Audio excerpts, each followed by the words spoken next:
emergency to her. And because they're emergencies to her, they become emergencies to the girls. Not only does this mean it's hard to tell when an injury is actually dangerous, did she twist her ankle, or break it? Is her arm bruised, or fractured? But the kids are responding badly to any hurt they feel now. At the mere sight of blood, the 7 starts wailing like she's been stabbed. Even worse, her sister has started intentionally banging her arm into things or falling on concrete if she thinks she's not getting enough attention. Last week, my wife took the oldest one to urgent care because she got a canker sore, and Sophia was convinced it was something more sinister.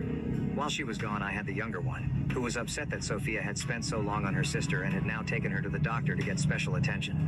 So she threw herself on the tile floor in front of me and started screaming and holding the wrist she hadn't actually twisted. I'm so tired of all of this, I just let her scream. When I didn't give her the attention she wanted, her screaming in pain turned into sobbing because I wasn't cuddling her and kissing her better and promising her cookies and a late bedtime. I told her I'd be in the den with the cats when she felt like joining us. I felt like a bitch for letting her cry herself out, but she's never going to learn to walk off scooter falls or getting hit with dodgeballs at this rate, and she can't be rewarded for this kind of behavior. It's just not healthy. Eventually she ran out of tears and came to sit with us, and I let her have a watered-down soda. Well, when Sophia got back with the older kid, who now had the same numbing gel we already had in the cabinet and $200 urgent care bill, our younger daughter told her what happened, and now she's furious at me for ignoring something that could have been serious. I told her she's the one making mountains out of molehills and feeding into the actual dangerous behavior. We've been fighting about it all week, and the kids have only been acting up more as a result. I'm so tired of this. Maybe my appendix will burst and I can spend a few nights in the hospital away from this insanity. Relevant comments. OP on if her wife had PPD when she got pregnant and gave birth. Did her wife have any medical trauma? OP. No and no. Both of them were adopted, and to the best of my knowledge, she's never had negative doctor experiences. If she had, it wouldn't make sense to keep dragging the girls in for scratch knees. She's absolutely setting them up for failure. She just refuses to see that. If someone here can convince her to see a therapist, or an ounce of reason related to this specific situation, then they're miracle workers. She's great in almost every other aspect. I love her, but the constant coddling and panicking is getting ridiculous. Did OP and her wife have infertility problems? OP, no? As far as I know, both of us were perfectly healthy reproductively speaking. All pregnancy is dangerous, and IVFs usually result in multiples. Increasing the risks or forcing termination of it doesn't take right. And they're ridiculously expensive. A lot of places aren't exactly trustworthy when it comes to ensuring the health of sperm donors, etc. There wasn't a chance in hell I was ever carrying children, so that was out. She never fought to carry them. When we decided we wanted kids and we were in a place that it was feasible, we looking for agencies and found our girls. OP on the relationship her wife has with their daughters, and if she's overprotective, OP. We've had long talks that always dissolve into arguments over the subject before. As I understand it, she really sees nothing wrong with what she's doing. She wants to make the girls feel like they'll be seen and taken care of, but she's going too far. She does spend time with them regularly. She has an office job and has them alone from 6 p.m. onwards on days when I work, Thursday, Friday, Saturday. And she doesn't work on weekends at all. But yes, the younger one has definitely learned that making it look like she's hurt herself, or actually hurting herself, however minor, is a surefire way of getting Madre's attention. Not sure I helped last week. I don't want her thinking Mama doesn't care, but I just could not bring myself to reward her pretending to be hurt. That's an interesting idea. It might help the girls, although I don't see it changing Sophia's behavior much. Update. Wow, my first post got more popular than I was expecting. Not a full update, but a few people were curious, so I thought I'd throw this out there with some of this week's developments and some clarifications. This sub only allows 2 updates, so the next one, if I end up publishing it, probably won't be anytime soon. TLDR, my 28F wife, 26F, has been making our daughter's injuries worse by treating all of them like an emergency. This has led to the older one, 7, to genuinely believe that every injury could be fatal, and the younger one, 5, to realize that if she's hurt she gets special things like cookies, candy, extended bedtimes, movies, etc. And is the main source of conflict in our marriage. Clarifications. 1. This is not Munchausen by proxy. Y'all have got to lay off the Hulu docuseries and stop trying to diagnose strangers with serious and sinister medical issues based on one post written by their annoyed spouse. My wife does not hurt them. She is not poisoning them, or looking for drugs to feed them, or posting all over social media about how great she is and how lucky the girls are, etc., etc., etc., or trying to scam people out of money or a Habitat for Humanity house. Sophia is not worrying for the attention of it. She is trying to ensure that they don't feel ignored and neglected, to the point that she takes everything that they say seriously, but she's gone too far and it is now backfiring. The few people who pointed out that the younger's behavior of faking injuries or actually giving herself a bruise could develop into something more serious are correct, however, which is a concern that I also have. 2. Attention. The girls get attention. They get plenty of attention from both of us. They are not being neglected to the point that they need to injure themselves as a cry for help. For one thing, my older daughter doesn't do that. She is just genuinely convinced that bruises could be internal bleeding and any bump on the head could be a concussion. Which means that I'm going to have to give her the period talk pretty soon, or she's going to think she's dying if she starts early. For another thing, the younger one tends to only do it when she thinks her sister is getting something she wants, or we said no earlier in the day. They get attention, but they get special attention when they're sick or hurt. Someone in the comments last time, don't remember the name, suggested flipping it to discourage the younger girl's behavior, by essentially taking away fun things and forcing them to rest when they're sick or hurt. A few other people suggest pain charts of some variety, or first aid classes. Those might help with the older one and Sophia herself. That was probably the most viable advice I got, however well-meaning and true a lot of other stuff was. 3. Therapy right now is not an option. You can suggest it all you want, I can and have suggested all I want, but as of right now it will not be happening anytime soon.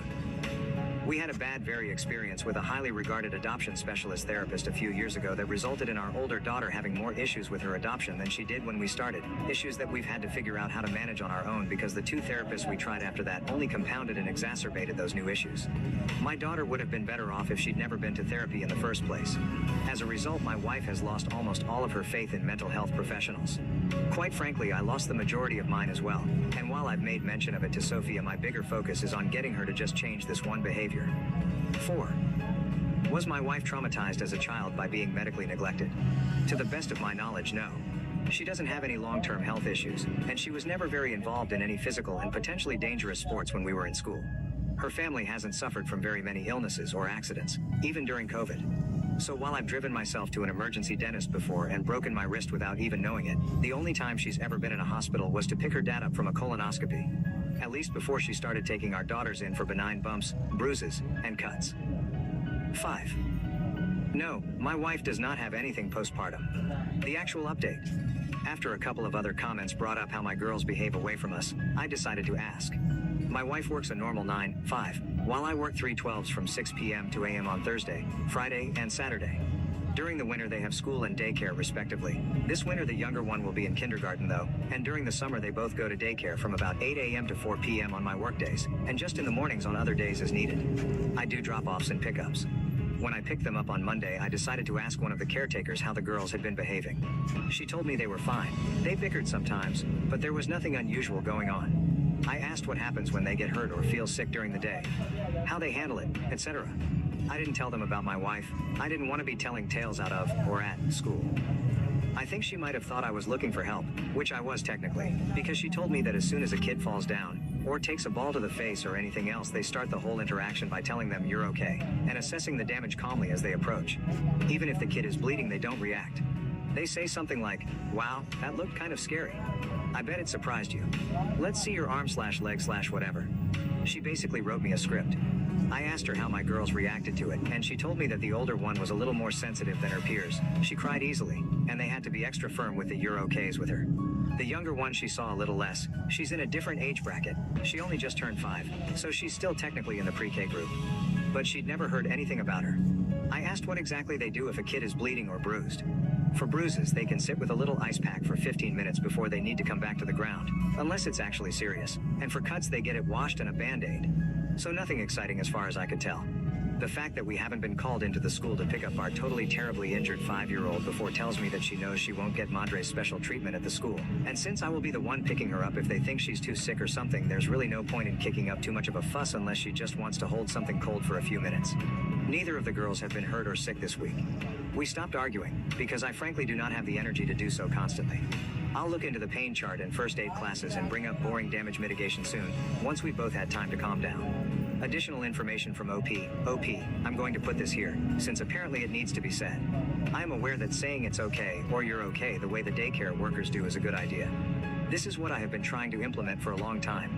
Even if a child is genuinely hurt, adults need to remain calm to keep the child calm.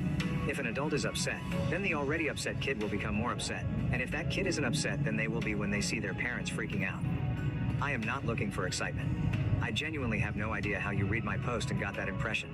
None. If I'm playing checkers, you've started a game of chess. I am trying to end the excitement.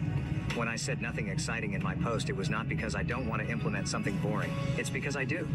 I very much want my kids being hurt to stop being exciting or rewarding. That is the entire point of everything here. Of a week of arguing, of every other argument before this one. There was no one working up my older daughter. The younger one wasn't getting rewarded. If anything, being hurt at daycare got her essentially a timeout with an ice pack, or rubbing alcohol and a pat on the back. That is a good thing. That is what I want. OP on communicating with her wife about their daughters on how to react if they got hurt. OP, I've talked with her a lot about it. It used to start when she was already working up because one of the girls was hurt or something, and I'd try to calm her down and help the girls calm down. She'd be so keyed up that it would turn into a fight fast. So after a while I stopped trying to interfere at the time, because us arguing while one girl and inevitably the other cried wasn't exactly helpful. After that I started waiting until after all of the excitement of the emergency had passed by to bring it up. Especially when the younger girl started intentionally falling or bumping into things. I'd try to tell her that making a huge deal out of every scrape was just making things worse and the girls needed to figure out how to self-regulate and tell if they were actually hurt or not. She would accuse me of being callous and tell me she wasn't going to make our daughters feel helpless, hurt and abandoned. And no matter how hard either of us tried is dissolved into another argument. My fiance's best friend ruined my life. How we stood up for each other and cut off the toxic relationship. My fiance has the biggest heart, would literally give you the shirt, pants, and hat off his body if you asked for it. He's a recovering people pleaser, and I get it because I also used to be a people pleaser.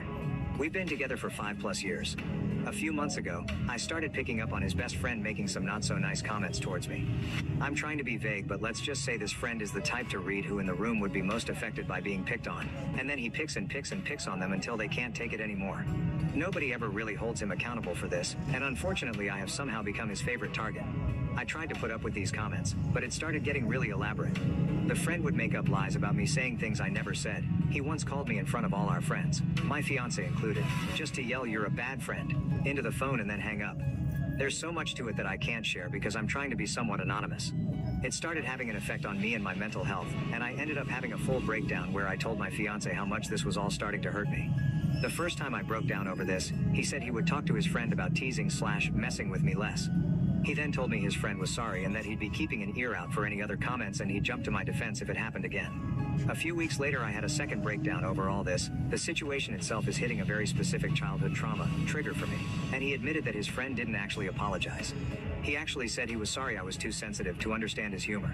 At that point I told my fiance my friendship with this person is over and I want zero contact from here on out, even if it means I have to miss out on events and parties that I'd otherwise love to go to.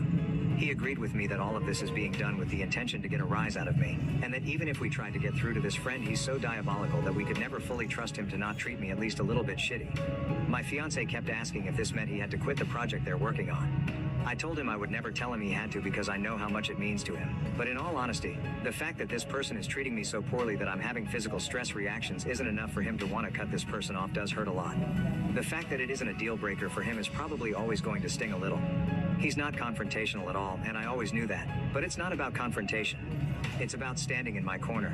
And I can't spend the rest of my life with someone who isn't in my corner. This friend is getting married to my best friend in a few months and we're both supposed to be in the wedding, but I really have no clue how. I get a literal knot in my stomach anytime his name is even mentioned now. I have seen this friend one time since all of this came to a head, and he was so over the top nice to me that it came off as cocky.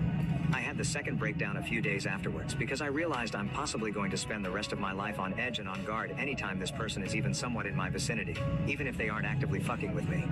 I don't know how to come to terms with the fact that my fiance was willing to lie to me on his shitty friend's behalf, but he's not willing to stand in my corner against him. I think it'll always hurt. This guy was supposed to be the best man in our wedding, and as a result we haven't been talking much about wedding plans. I think if he's still planning on this friend being in our wedding, I may have to call it off for my own sanity, and that sucks so bad. This is fucking eating me alive. I love my fiance so much. I love his big heart and the way he loves all of it. But he loves some truly wretched people, and I don't know if he'll enforce any boundaries with those people before the lack of boundaries becomes too much for me to handle. I'm just hurt. And hurting. And I just want whatever outcome to play out so I can stop feeling so guilty and awful all the time. Relevant comments. Has OP's fiance defended her in any way? Not necessarily. He's non-confrontational, but he knows the behavior isn't sustainable. He agrees with me that this friend is awful with the intention of being awful. They have a project they've been a part of together for over a decade, and it means the universe to him, and that's the biggest factor in all of this. He'd more than likely have to give that up. This entire situation is dog shit, and there are zero winners, except for the asshole. What does her best friend say about this behavior? I have my own feelings towards what she's going through. I think she's being love-bombed and gaslit, and I've seen some proof of it with my own eyes. She was there for the bad friend comment and kind of defended him. I know she's so love-struck that she's probably going to choose him, and it kills me, but I'm trying really hard to step back in a way that doesn't totally burn my bridge with her in the end. When he gets that ring on her finger, I have a feeling he will be a different man to her and she'll need support. I'll be there when she needs me. When told she should walk away. Don't think I'm ready to make my peace with this comment quite yet, but I hear it and I'm trying. Right before I met my fiance, I had just cut out a vast majority of people, including one of my closest friends and a blood relative, for making me feel the same shitty small way my fiance's friend makes me feel. It's so much harder to burn those rotten bridges when they're not yours to burn. That's a lot easier to say when you have no stakes in this, my guy. I'm in love with my partner, and I know that this is eating him up just as much as it is me. Trust me when I say he holds himself accountable for his role in this, and we've had many in-depth conversations about how his friend will forever be this way so long as everybody in his life enables him to be. It's hard to cut someone off even when they deserve it. I'm trying to show my fiance as much grace as I can because I know how hard it is to give up on someone you always hoped would grow out of their awful behavior. Asked if there's any unresolved conflicts. No, my friend and I haven't ever really had any conflict. Me and her were hanging at my place while our partners got ready to head to hers, and they ding-dong ditched us twice. I heard the door a third time and ignored it because I assumed it was them again, and then the asshole called me, speakerphone from my friend's phone, and told me it was a mutual friend that lived in the building and was looking for them for support. I tried to jokingly call them out for ding-dong ditching, but that was when he yelled, "You're a bad friend," into the phone and hung up. I was really embarrassingly distraught by this and expressed how it was affecting me, and my friend left an hour or two later after we sat in silence. I found out later from my fiance that all our mutual friends, including him, were in the car and heard that conversation. And everyone felt tense, but nobody said anything to him. It wasn't a joke and wasn't taken as a joke by anyone involved, not just me. After the friend who was knocking on the door went to find them, the asshole called me just to make me feel bad for not opening the door. I could hear the friend that knocked saying, "Hey man, not a big deal, it's fine." Real quiet in the background, but no one else spoke up. Trust me, I know these examples seem like they shouldn't be getting to me, but this guy is poking every spot he can on me until he finds one that gives him a reaction, and then he digs and digs. It's hard not to be hurt triggered when his literal intention is so hurt, trigger me. I know this isn't going to go on much longer. Update. Never thought I'd actually update this account out of sheer fucking embarrassment, but I wanted to share this for those who encouraged me to put myself first. I want you all to know my partner absolutely came through and protected me in this. We spent all this time since my last post up until last week communicating and trying to find a resolution, and walking through how it got this bad. He took a lot of accountability for that. This is not a case of me giving in. He understands fully that this has only got so bad because it's never been handled correctly, and he had a major hand in that. There were so many more layers to this than a Reddit post ever could have conveyed. The bottom line is we are closer than ever, and after a lot of talking, we decided on my partner sending a firm but not unkind message to his friend explaining the behaviors, explaining that they were hurting his partner, and that it needed to stop. He asked to write up the first draft and we could go over it together to try to perfect it. Reddit, please know the first draft my partner wrote was so spot on what I needed to read that it instantly shifted us into us versus the problem mode when we've been stuck butting heads for weeks. He laid everything out so clearly and in ways that we hadn't discussed, so I know it came from him. We had to tone down a lot of the big emotions. We really truly gave the message its best shot to address the situation without being hostile. We knew the response would be bad no matter what, but I don't think anything could have fucking prepared us. This man went full scorched earth and blew up everything almost immediately. He insulted my partner. He told him these events didn't happen the way I claim they do. He demanded they meet up alone with a mediator.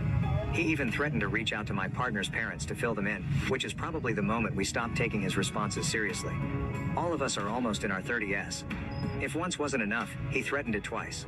We actually had to call them and warn them that he would be showing up at their place later this week and not to open the door. There's still a good chance he'll attempt it. We stayed respectful throughout all of this, which I feel good about. We didn't stoop to his level. We didn't insult anyone. We asked for basic human respect, and somehow it blew up spectacularly.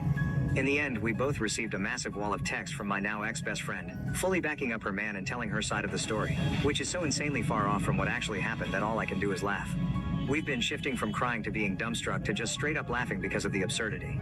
I went into this thinking she was brainwashed, but it turns out I was wrong. They're a perfect match. I wish them all the best. I am sending them one last message setting the record straight, which my partner and I decided together was the best approach apart from just ghosting. Before moving on from this entirely, I'm going to make it very clear this is done. Zero contact indefinitely, and I will never look back. My partner and I both deserve way better friends, and we both see that so clearly now. I am so fucking glad I learned my friend's true colors before we dropped $800 on a hotel for their wedding. Thank you to everyone who was kind. Not only did I put myself first in the end, but my partner did too. We're going to take this week in stride and process it all, grieve the friendships we once thought were forever, and at the end of the week we have a conveniently timed vacation to my partner's family cottage. I think we're going to come out of this stronger, because we already feel it. Again, thank you to those who had something productive to say. And I've made my peace with all the rest. I guess if the guy does something else outlandish, maybe I'll update, but for now, this chapter is closed and I'm so ready for it to start collecting dust. Relevant comments. When told victims of abusers do a 180 in their behavior to explain why her best friend is acting the way she is and chose the ex-friend's side, you know, I definitely went into this thinking exactly what you just laid out. But I refuse to set myself on fire to keep her warm, and the shit she said in her message about my partner is irredeemable. She can never be a part of our lives again after what was said, out of respect for me and my partner, even if any part of me wanted to hold out hope for her. I hope this is a wake-up call for her, but it won't be me on the other line. Appreciate you and your kind words, friend. This has been hell, but I think we're both just glad to have an outcome. I'll always have love for her, but it will be from a very large distance, and even if by some miracle we reconnect, we will never be as close as we once were without some intense conversations and a lot of growth. Maybe not even then. I don't see that being the case for a very long time. I've made my peace with that. How is the fiancé handling the business with the ex-friend as well as he can? He stepped down. He is going to find another project eventually, I know it. This has been so impossibly hard on both of us, but I know it's hitting him a bit more than me right now, and I'm making sure to prioritize him and remind him he can feel that pain and mourn what was, and it's not an insult to me at all if that makes sense. I know what this meant to him. He did give it up. I'm so sad he had to, but I'm grateful to him for putting his foot down. He's going to be okay, just needs some time to grieve and process. I faced police calls due to a classmate's misunderstanding about my bruises. Now, she must change classes and face the consequences. I, 19, am in a nursing program. We do a lot of physical exams on each other to practice, which involves wearing shorts and tanks. It's important to mention that I am permanently blind in one eye. I'm constantly running into walls, doors, railings, plants, people, animals, everything. As you can guess, I'm covered in bruises 90% of the time, on my blind side. In the course one day we were talking about signs of abuse and the teacher said constant bruising. I raised my hand and added that it's important to talk to the patient if they're an adult, before calling the police as it could be something else. She asked for an example, so I rolled up my sleeve and explained that the bruises were from door handles of the school which were varying colors and heights. She nodded and agreed. She said that with children, we call the authorities the moment we suspect abuse. With adults, we first attempt to talk to them, and if their reason seems valid, we don't call. The lessons continued, and about a week later, the cops showed up at my door. They told me they had received a report that I was being physically abused and always covered in bruises. I explained my disability to them. They checked my home, talked to my family, and found no further signs of abuse. When I asked questions, they told me they got my address from the university because they take abuse seriously here. When they talked to the university about me, the university was very concerned and just wanted to help me. After the police left, I talked to some people at the university, including a psychologist, just so they could be sure I had no mental signs of abuse. Then life went on. Well, I was still coming in bruises every day, and one of my classmates came up to me. She told me our classmate Kay was telling people she was thinking about calling the police again because I'm still covered in bruises. I got my classmate's report written down, alongside a few others, and waited. Sure enough, police showed up again. Same song and dance, but this time I told the university that Kay was using the police to harass me and I wanted something done about it. The university decided the best course of action was to move her from my labs to the other ones so she couldn't see whether I was bruised or not. She's now told me I'm an asshole and that she was just trying to help me and I didn't need to mess up her whole university schedule. Relevant comments. Deleted user. She really didn't learn the lesson the class was taught, did she? A lesson she needs to understand if she's going to work in this job. If she'd done what the teacher taught, talked to the adult, then none of this would have happened.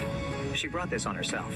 Comment 1. She was harassing you by carrying on calling the police. Once can definitely be out of concern, but after everything was checked out and you were safe, she decided to continue, so it's totally on her. OP, I was fine with the once, it's okay, people make mistakes, but after the second time I wanted to make sure it'd stop. Comment 2, I'm not blind in either eye and I'm also always bruised. My legs and sides always have a big purple knot somewhere. It's a daily occurrence. Multiple doctors have said it's not a medical issue. I just have terrible spatial awareness for where my body is. I run into door handles, my work desk, and counters. I get my clothes caught on stuff all the time. It's entirely my own lack of attention and clumsiness. Comment 3, Kay knew about your disability and literally learned in class about talking with the patient before reporting.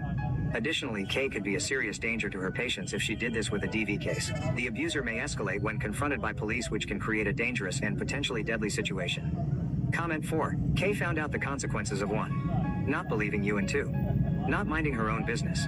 She needs to learn to rein that in, or she's not going to keep a job as a nurse with assumption-making skills like that. Comment 5. Genuine question. How do you get bruised almost every day? Do you have low sight in your other eye as well? Do you wear eyeglasses? I'm blind in one eye as well, by birth. I'm short-sighted, but I rarely get bruised running into things. I usually sprain my ankle due to not noticing unlevel ground, or hit my toe on the wall corners due to blind spots once or twice a year. But the peripheral vision and the angle at which I turn my head to keep my eye at center is more than enough to not bump into things so frequently. OP. I'm nearsighted in the other eye. Stuff on my left side is just impossible to see. Glasses get in the way of some of my peripheral vision.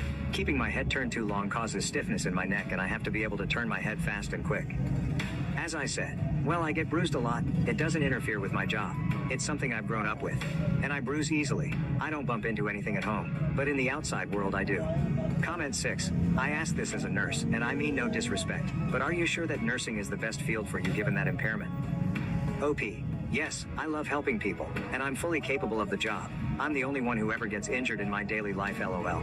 And it's typically because I'm not paying enough attention to my surroundings and don't notice something new and trip on it. Update 1. Okay, so, I'm blind in one eye. I run into random stuff if I'm not paying enough attention. I'm covered in various bruises. Showed this during class while talking about abuse and how we have to talk to adults before calling. Girl decided to call the cops on me twice, claiming I'm abused, resulting in me forced to go to counseling, talk to therapists, police, etc. until everyone was assured I wasn't abused. So anyways, it's been a bit since that post and I have big updates on her. I called her Kay in the other story, so let's stick with that. So anyways, I had previously gotten her removed from my labs. We still shared class, not lab. I figured everything was fine now and she'd leave me alone. But I was wrong. Not only was she spreading rumors that I was abused, but she called the cops again. Apparently more than once, as the other 2 times the cops said they had a report of abuse. This time they said reports. When I asked how many reports, they said that it was multiple people. So I don't know if others in class called or she had her family do so. I just don't know. They couldn't tell me who called due to privacy when it comes to reporting, to try and make sure abusers don't attack the reporters. Apparently my university had attempted to stop them when the cops spoke to them, but the cops had to check anyways. So they came after talking to the university anyways. And again we did the same song and dance. I told them I felt like someone was using the cops to harass me. And the cops took this. They said no one would show up again. And anyone that calls would now have their name taken down, and if they call after being told not to, they'd be charged with harassment. Well, that was about a week ago, and someone continued calling, tried to claim a different name, didn't realize they record phone numbers as well. So there's your update on Kay. She called again, and again, and again until it got her charged with harassment as well as misuse of police resources. Not certain what's going to happen going forward or if I'll be called to testify. I'm not certain what's happening, but I haven't seen her since I was informed that she's still called, which I found out from another classmate. Relevant comments. Deleted user. What's the school doing about this? Is she getting expelled for harassing you? OP, seeing as she's probably ending up with a criminal charge, she will be expelled. Comment 1, you're not just protecting yourself, you're protecting the patients she might have had in the future. She's got big issues. Comment 2, this really pisses me off. My toddler has von Willebrand disease, so her blood doesn't work the way it should. She is so covered in bruises all the time that she looks like a Dalmatian. She also has paper-thin skin, so she has many cuts in a day. One day she even got the corner of her eye open from the corner of a pillow. Last summer we got a call from the CPS. Someone called them that we are beating our child and that they have seen it. This is not true. And if you really saw a parent beating their 5-year-old child, wouldn't you stop it when it was happening? Not called a week later. Best part was that we weren't even in the country when the beating took place. Someone was just mad because we have been renovating our house and the noise was too much for them. Pure harassment. Comment 3. I read your other post and was glad to find this update. While I agree Kay is definitely in the wrong and needs to have the consequences of her actions. Hopefully not being a nurse is one of them, since she seems unfit for it. I really came here because I was so upset about how people were saying you shouldn't be a nurse because you are blind in one eye. My brother is blind in one eye. Actually, he has had a prosthetic eye since he was a kid. He has been a nurse for more than 30 years. ER nurse, cardiac surgery nurse, trauma unit. He's done it all while having no sight on one side. People that say you can't be a nurse need to F off. They are narrow-minded AHs. Also, my brother rides a motorcycle and has done since he was a teen. Do what makes you happy and F all the rest of them. Good luck on your career. Update 2. I don't know exactly where to start with this post, but I kinda wanna give this update because I'm hoping it's the last one. So I made my last post only 12 days ago and shit kinda went down. Now, I need to explain that quite a bit of this is secondhand, because I luckily avoided the crazies. So basically, Kay does not know where I live, knows the general town, but nothing else. I did invite one girl in our class to my house to work on a project. She was the only person other than the university that knows where I live. Kay knows this, because her and girl who Emma call Lily, are kinda not related. Lily's cousin is married to Kay's cousin, so they knew each other prior to the program but not really well, and Lily is also the one that told me about Kay still calling even after the police promised me they would not show up again. Which they haven't, they just started taking down the numbers and keeping track of who called, when, and did they call after being told not to. So basically, Kay knew me and Lily were paired up for the project, knew Lily came to my house, did not know where the house was, or what it looked like, just that it was in a town X kilometers away from where they were. They also knew the town name via Lily's mom, so I got warned by Lily that Kay's mom was going to try to find me to get me to drop Kay's charges. I'm not the one charging her. The police are. I have not pressed any charges despite some people saying I should get a restraining order. Lily warned me, and I hid in my house and did not leave until Lily told me that Kay's mom had returned home. Kay's mom then proceeded to harass Lily in an attempt to get Lily to give Kay's mom my address so she could knock on my door instead of driving around aimlessly hoping to spot me. Lily refused, and deleted all text between me and her to ensure that even if Kay's mom stole her phone, and somehow got past the password, that she would never get my address. Lily then informed the university of the situation, and had proof via text, that the university had her print off and give to them, and the police. The university's security are now watching for Kay's mom's car, and Kay's mom, security is informed that if and when I'm at school they are to escort me to and from my car. My car is also to be parked near cameras, by order of the university, until the situation dies down. Luckily I'm at clinicals and not anywhere near the university. Kay was kicked out before clinicals so has no idea which clinics the students are at, or which I'm at. Had she stayed in longer, she'd have a literal list posted to the class page, about where I'm at, and where in the building I'm at. Kay's family apparently was informed by the police that any attempts to contact me would be harassment. So says Lily. Can't guarantee. But yeah, I kinda don't know how to feel. The next time I have to go to the uni is for exams in like 3 weeks. So hopefully Kay's family doesn't hold on to this that long. Until then I'm safe in a building filled with security, locked doors, and places to run. The placement was also informed about this situation and with pictures from Lily, who's at a different placement, are watching for Kay's family and has banned them from the premise in advance.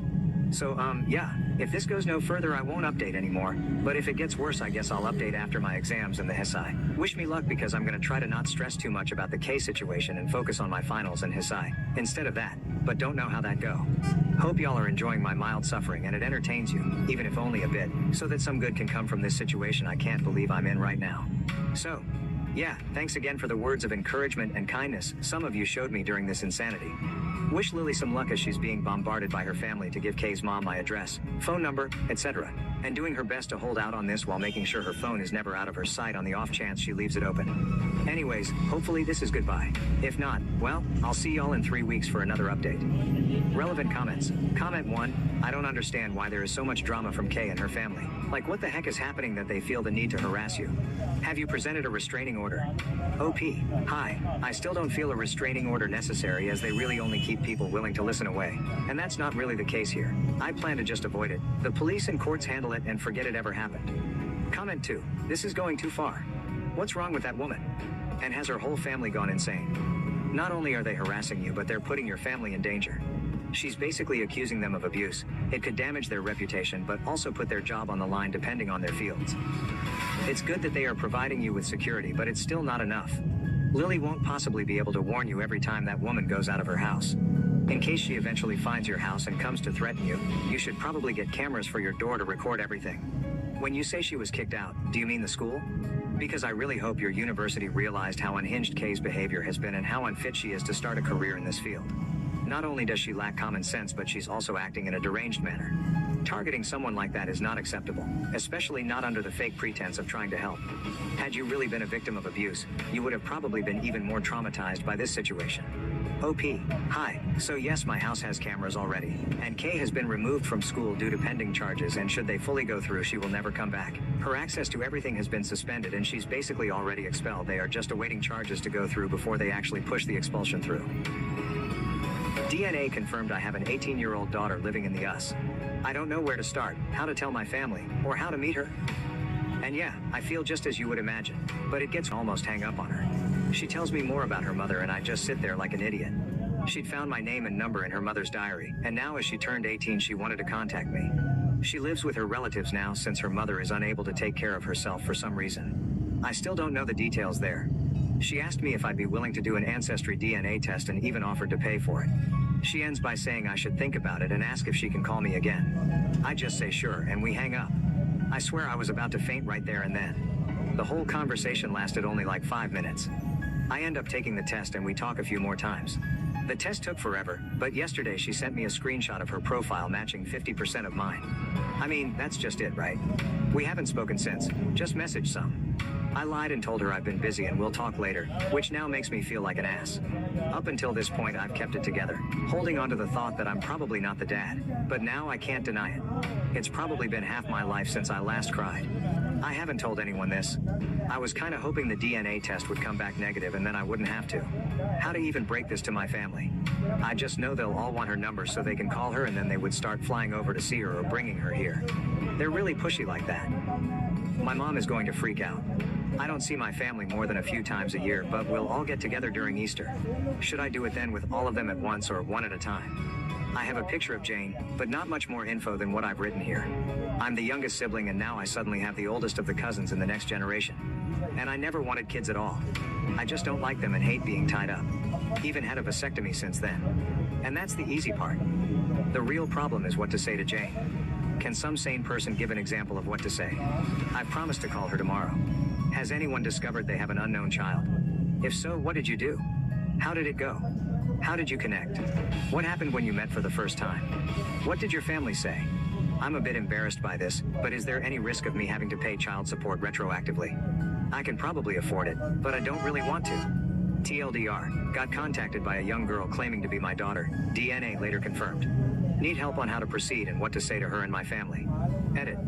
I apologize for the abomination of the text above. I blame the alcohol. Some seem to have the impression that I and/or my family are wealthy. This is not so. I wrote in a comment that knowing my family, they would probably rent a private jet and fly her here. That was a joke commenting on what they would want to do, not what they would do. No, I'm not wealthy either. In the post I wrote, I can probably afford it, but I don't really want to.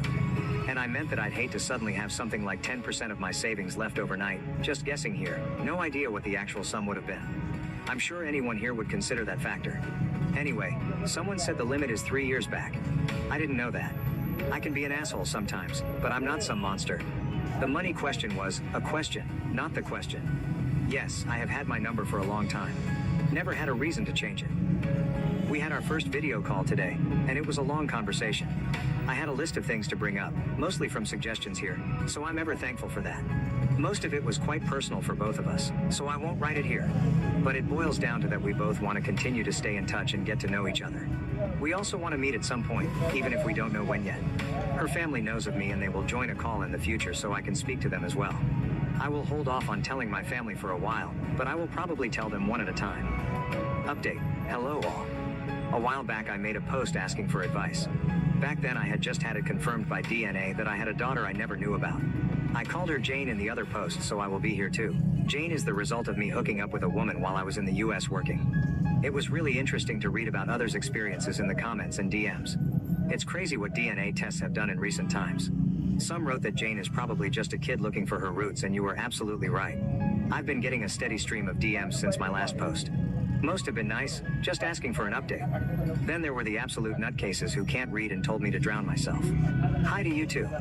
Jane and I continued to talk after my last post. Mostly about her life, her mother, the family trees, etc. I never thought I would connect with her like I did. She's a very intelligent and mature young woman. My family knows now, and it went better than expected. Mom and sister still went a bit apeshit, but Dad knocked them out with a large club he always carries with him. To the nutcases, no, that last bit didn't actually happen. Funny thing, my brother-in-law actually distracted Mom by reminding her that she has made sweaters for all the other grandkids, but now she's way behind on one. All of them understandably wanted to call her, but my daughter, yes, it's pretty cool to be able to say that. And I had already planned to have that call the following day. And it went really well. We made introductions, explained everything that had happened, and that we planned for me to meet her by myself before anything. And guess what? We did meet. I flew over for a 10-day stay since I'm on leave and she's working during the summer. That way we could hang out in the evenings and weekends and I could go full tourist during the day. It was surreal from the start. I landed at the very same airport I left from almost 2 decades ago, and she was there to meet me together with her aunt. I can't describe with words what it was like to hug her for the first time. I'd seen her many times in video calls, but she was just so beautiful I started crying. I met so many people in the first couple of days I can't remember the names of half of them. I gave her the sweater from my mother, a hand-drawn family tree from my niece, and a gift I made myself, but I won't tell what that one was equal sign. While I still don't agree with the Georgia weather, I had a blast during the days just walking around town. I went to Jane's workplace almost every day and pretended to be a regular customer. We had lunch and dinners either alone or with the rest of her mother's side of the family. All of them were so nice and welcoming to me. I visited their house every day, but chose to stay at a hotel since I didn't want to be a bother or impose myself too hard on Jane's life. Obviously, Jane and I talked a lot. About anything and everything, but mostly about her upbringing and her mother. I mentioned in the previous post that her mother wasn't able to care for Jane. I didn't press that subject much at first, but it was unavoidable after a while. I won't get into all the details, but her mother is sick and has lost some cognitive functions. She recognizes Jane and some family members well enough, others not so much. We went to visit the facility where she lives and Jane introduced me by name, and not as her father. She sadly didn't recognize me, so I stayed in the background for the remainder of our stay. Seeing a woman not much older than myself in such a state was a somber experience. So yeah, that was me rambling a bit about what happened after my last post. There was obviously a lot more, but most of it is deeply personal and emotional, and I won't go through it here. I'm back home and we are keeping communications open. I'm definitely gonna fly Jane over here at some point when life allows it, but other than that, we have no specific plans for the future. My mother moved away with her fiance, and left me feeling abandoned. She was a terrible mother. I tried posting this elsewhere, but I think it got caught in a spam filter and the mods haven't responded. I don't know if this is the right place to go either since I'm 16F. Like, I mostly live with my dad, but I spend a weekend every month with mom. They divorced 3 years ago. Mom moved in with my cousin, and it was cool because I went there all the time. Like a year and a half ago, mom made me go there, introduced me to this girl, and came out to me and said they were dating. She and her fiance are engaged now. She also said they were moving to Victoria in a week. So yeah, after a week she was gone. From where I am to her, it's a drive, a ferry ride, and then another drive. It takes a while to see her. That's why I can only go once a month. Since she left, everything's been so sucky between us. Now it's like a good morning message and FT good night for 5 minutes. And everything else that changed with her just dipping like that sucks too. हाँ जी I don't... हाँ जी